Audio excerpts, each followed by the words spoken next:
Thank you very much for this very kind introduction. Thank you, Richard. Thank you, Mark. Thanks to all of you for sticking around. I have a few questions for you. So, all right, so you all know this. But let's start this. So, one question. How many of you have a major in neuropathology? Raise your hand. No, seriously. How many of you have a major in neuropathology? All right, nobody, apparently. All right, fine. When is the last time you had a brain scan? All right, 20 minutes? 20 years. All right, well, we should get, a payment plan for this. And then how safe, how affordable, and how efficient are your drugs? All right. So these are just a few questions to think about during this talk. So I can bet that a few of you here unfortunately have a neuropathology. The problem is we have about 100 billion cells in our brain, and that's more than the number of stars that are in the universe. In order for there to be significant damage, you cannot just wait for a few cells to be knocked off. You have to have major damage in your brain before there are symptoms.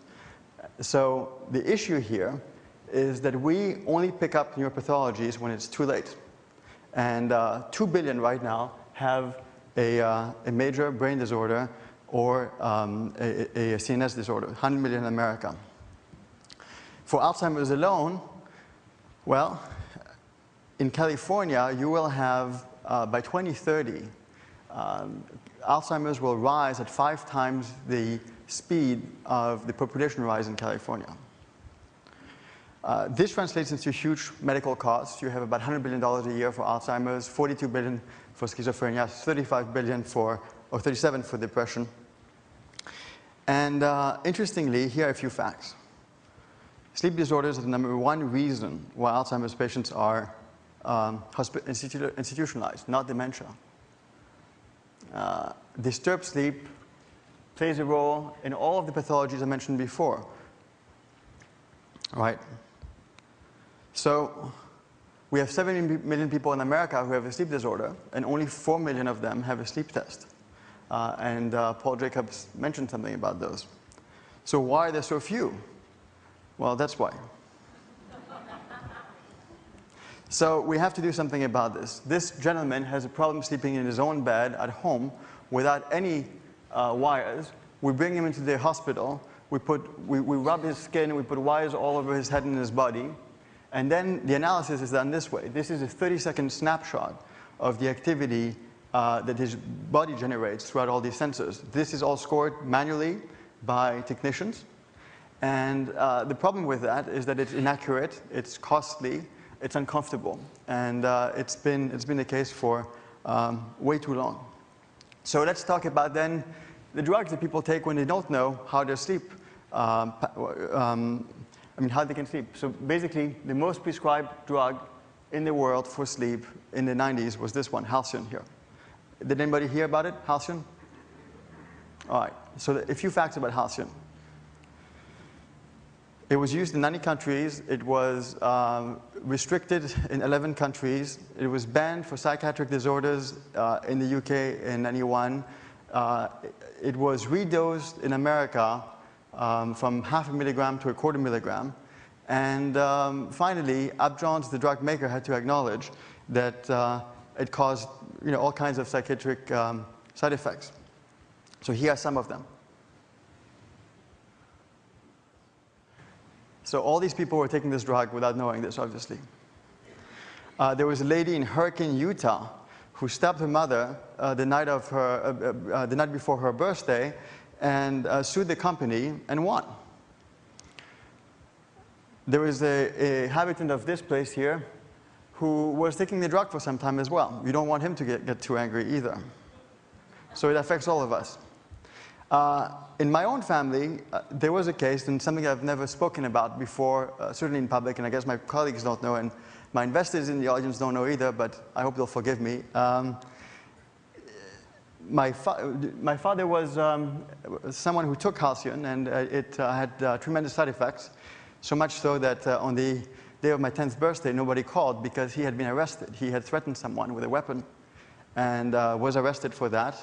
and eventually was pardoned when they found out his toxicology report. But in any case, these things have tremendous consequences, and I just want you to understand that. So, do any of you have one of those here? I don't. I know that Mark has been in one of those, so perhaps, given that his brain has been analyzed before, I'll invite Mark to step out of the stage for a few seconds. We're going to prepare him for a surprise at the end of the talk. Thank you. All right, how about this? It's a little cheaper. It's only about $1 million. No, $2 million. So that's you know, a supercomputer, and we're told that there'll be a model of your brain running on this computer, and we will be able to understand you and analyze you in real time in about 10 years. But we don't have those. I'm pretty confident all of you have something like that, right? A cell phone. So, and it's not, yeah, it's a little cheaper.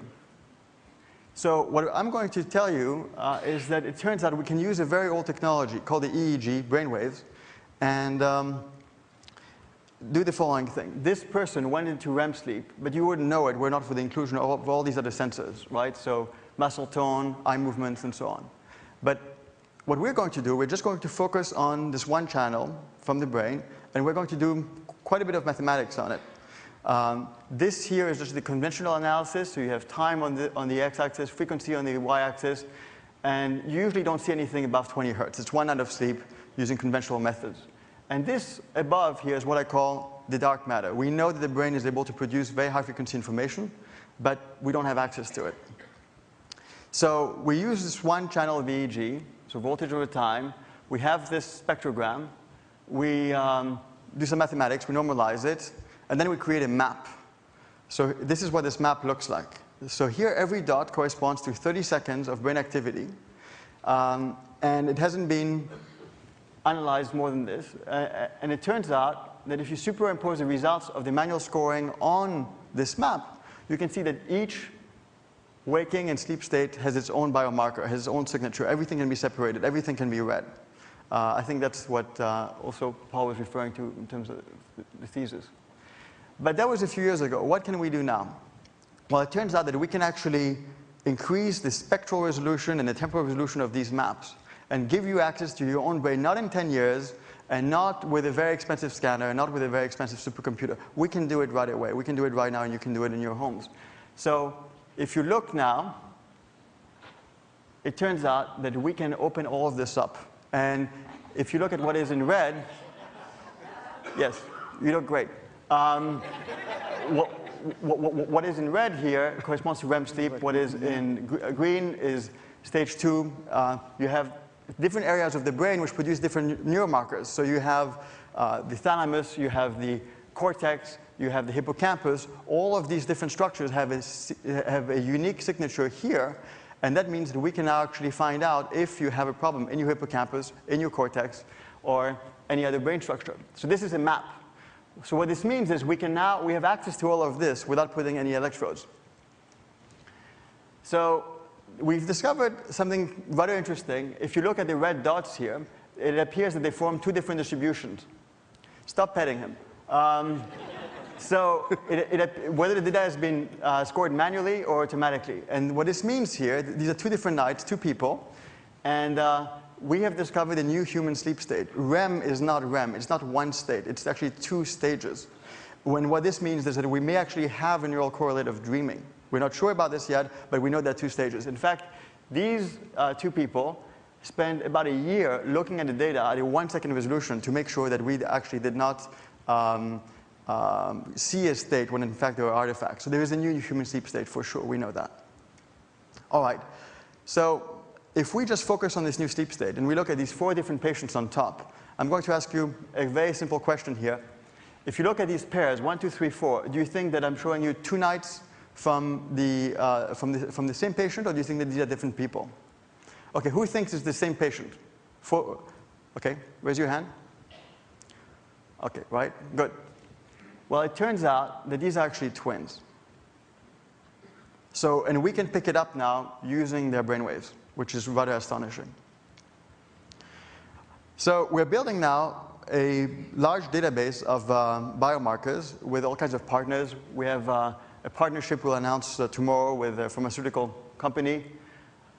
And the idea is to have biomarkers for schizophrenia, for Parkinson's, for all kinds of psychiatric disorders in order to give you access to your own brain. So how are we going to do this? Well, how are we going to have the world talk to us? And again, we're going to use someone who has a cell phone, I'm pretty sure, right? And we're going to put his brainwaves on his cell phone. We'll use someone who has a BlackBerry, and we'll put his brainwaves on his BlackBerry. And all you guys, we can put your brainwaves on whatever it is that you're using.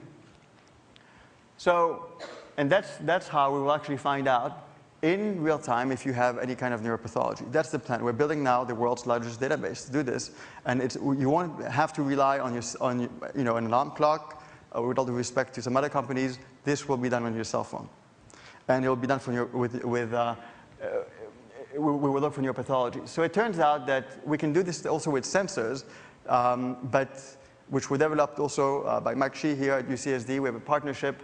But we really wanted Mark to look funny today, so we're not using those. But with those sensors, you can actually record your heart rhythm through your shirt. So this is not only is it non-invasive, but you don't need to actually touch the skin. So there are all kinds of other experiments we can do. We can try this on different structures. But let's see what we have here. Make it bright. Okay, very good. Does the cameraman want to come here? So this is Mark's brain. Can we see it on the screen? On drugs. Hang on. All right, Mark Hordosh, you have a brain. And blink. Oops, do you see it? Okay, blink again. Ready, go. Very good. Very good. So this is the kind of stuff we're doing. That was easy. We built this for TEDMED, by the way. We spent about. I don't want to keep it though. You don't have to. You don't have to. You don't have to. But we did this over the last week to have something to show you, to give you an idea. This is a big project. We are at the end of the beginning, but we want to build the world's biggest database. We want to put your brain on a cell phone, and we want to tell you in real time what is happening to your brain before you have cognitive disorders. So thank you very much.